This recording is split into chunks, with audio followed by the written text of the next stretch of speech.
What is going on, guys? Mobile Carrier News here, and T-Mobile has reporting its earnings.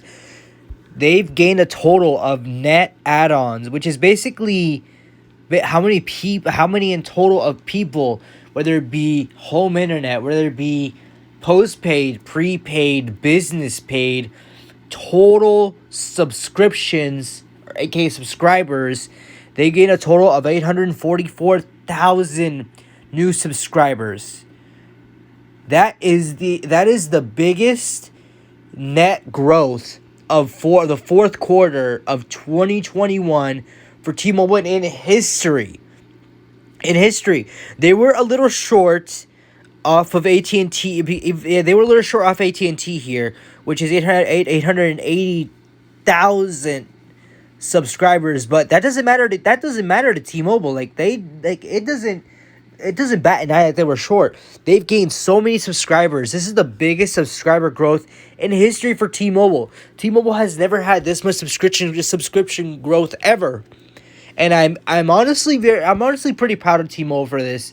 Their network isn't the best. It's getting there. It's getting better. Currently leader in 5G, but as far as growth for network subscribers, T-Mobile is on a roll here. T-Mobile is literally on fire with this. They've added 224,000 fixed wireless net adds for the quarter that were ahead of expectations. This is an insane news for T-Mobile, guys. T-Mobile is on a roll, and I expect this to grow even more in the first quarter of 2022, which is this year. T-Mobile is gaining a lot of subscribers, and I'm pretty sure because T-Mobile knows about this, T-Mobile is on high alert that they need to keep increasing their network. They need to keep on increasing their backhaul. That is the most important thing they need to do right now in 2022. Increase backhaul. Make sure to turn off their CDMA network because they're turning it off this coming February, which is very soon. They're turning it off February, and I'm honestly hyped for what T-Mobile is doing. T-Mobile is gonna go crazy with this, you guys. They're doing a lot of small cells. They're doing a lot of things that you wouldn't expect T-Mobile, a billion-dollar company like this, to do. This is something that you would expect AT&T to do, but no, T-Mobile is on a rapid roll here, and they want to remain as the top dogs, the leader in 5G, the leader of network subscription growth, the leader in pretty much anything they can do. And T-Mobile is just going crazy on this. Now I'm going to explain how T-Mobile did this. They reported 1.8 million post-paid networks customers add-ons for the reporting period, which is, like I said, the highest fourth quarter of the company T-Mobile has had ever in the history of just add-on subscription customers. It is crazy. As for prepaid network add-ons, it was pretty light at 49,000, which is really, it is light, but that 49,000 new prepaid subscribers, that is still a lot, even though it's the lowest, and their pre-churn was a little high at 3.10. So that's really good news for T-Mobile. I'm glad T-Mobile is on a roll here. T-Mobile is literally gaining a lot of subscribers, even though their network still needs improving. They are getting the subscribers. And I honestly think this was T-Mobile's plan because T-Mobile is the leader in 5G. They do want to increase their network, but I think T-Mobile planned this out very thoroughly and very strategic. How do you say that word again? I can't say. They planned it very smart. They really did. I do believe now that T-Mobile has a lot of subscribers, and with the network having Magenta Max, mobile hotspot data, taxes and fees included, Netflix, and I think they have Discovery Plus on that as well. T-Mobile is just going to keep on improving the network, cranking up the heat on this, because they know that if the network starts to get too congested, it's going to spell bad news for unlimited data. Because remember, you can use as much data as you want, but in order to keep that sustainability, you need to keep ramping up the network, increasing their backhaul, increasing the small cells, mid-band, low-band, high-band, increasing the service so it doesn't go down or it doesn't get too congested when it's on the network. Now, T-Mobile is playing really smart with this one. They're getting a lot of subscribers for this, and they're just on a roll here. Let me see what else I can read for here. Let's see. For the full year of 2021, T-Mobile also reported 546,000 high-speed internet network subscriber customer additions. 546,000 new high-speed internet customers, ending with 646,000 new customers. That is insane, guys. That is the biggest growth I've ever heard of this just internet subscribers, guys. Like, I've never seen a high growth value like this.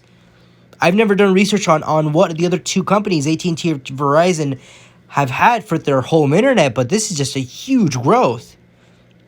And also, it's also research. Jonathan Chaplin said the T-Mobile's 224 fixed wireless broadband ads in the fourth quarter were ahead of its expectations, but he doubts, may be surprised they beat the target after strong third quarter results. So T-Mobile is on a roll here, gaining a lot of subscribers. A lot of customers are literally going to T-Mobile because of Verizon's, and I honestly believe because Verizon didn't have that new unlimited data plan in the check. I believe T-Mobile came out with this a year ago, and they just been ranking up customer after customer, stealing AT&T and Verizon's jam. They've been stealing their customers because of this. Now, the reason I haven't gone to T-Mobile or AT&T, it's not because I don't hate the companies. It's just I've had bad experience with AT&T in the past. I will give them a shot, and I'll have both carriers in the future, and then I'll go to T-Mobile. Now, you guys seen my videos. I know how T-Mobile does with the service in California, but I'm pretty sure they will improve. I'm not judging T-Mobile's book by its cover. I've just experienced the book, and I've read it. It's okay. It's okay. It's an okay book. I'm not judging it, but I will put it in the shelf and wait for basically wait for T-Mobile to improve. And I'm pretty sure they will. With all the customer growth they're gaining, this is just an insane amount, guys. I expect T-Mobile to keep this at a rapid pace.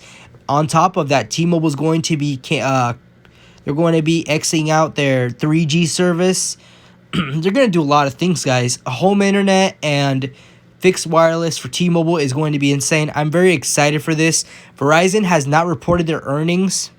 As you can scroll down here, it says that they honestly they're expecting to be not very strong this strong quarter, and I honestly believe that because if you think about it, Verizon had a very shaky start. They're still having a shaky start. They've been struggling for a while, but with their new unlimited plans and hopefully that fix that it came with their new 4K add-on streaming where you flip the toggle, which I think is a little ridiculous. They're expected they're looking for 570,000 phone net subscribers for the quarter, or about 575,000 new subscribers for their quarter. I do believe Verizon definitely has to play catch up here because T-Mobile keeps on ranking things up. Like they're not stopping. Like they're basically a fireball that's just going to get bigger and bigger, and T-Mobile is cranking it up. Now, just because this is a huge news for T-Mobile doesn't mean they shouldn't celebrate too early. T-Mobile still needs to improve their networks. They do have a lot of 5G. I looked up all over the map, but they need to increase that backhaul and increase more tower density. They need to improve that network and keep it on top shape because, like I said, T-Mobile is not a bad service. I've had them. I went to LA and their speeds were phenomenal. This was a year ago, by the way. I didn't see any 5G ultra capacity. They probably did. They have to have a lot of ultra capacity by now if I went to LA with T-Mobile, because I currently have Verizon, as you can see. But I do believe T-Mobile definitely needs to improve backhaul, improve tower density, start upping up those towers that they have from Sprint and start converting them to T-Mobile towers so you can add 5G and LTE there on top of Verizon ultra capacity, because the more subscribers they have, the more T-Mobile has to keep improving the network. The T-Mobile doesn't want to fall in that and doesn't want to fall in that category where they get more subscribers and the network is slightly growing, doesn't grow, or they're just having issues like congestion, all these problems, and then they're going to convert back to AT&T or Verizon. So T-Mobile, I'm very proud of them right now. They're doing a great job. Just keep up the network conversion, or aka improvements, and we'll be good to go. Let me know what you guys think about this. I'm very proud of T-Mobile for this. Hope you guys enjoy this video. Subscribe for more videos like this, and I'll see you in the next one. Peace.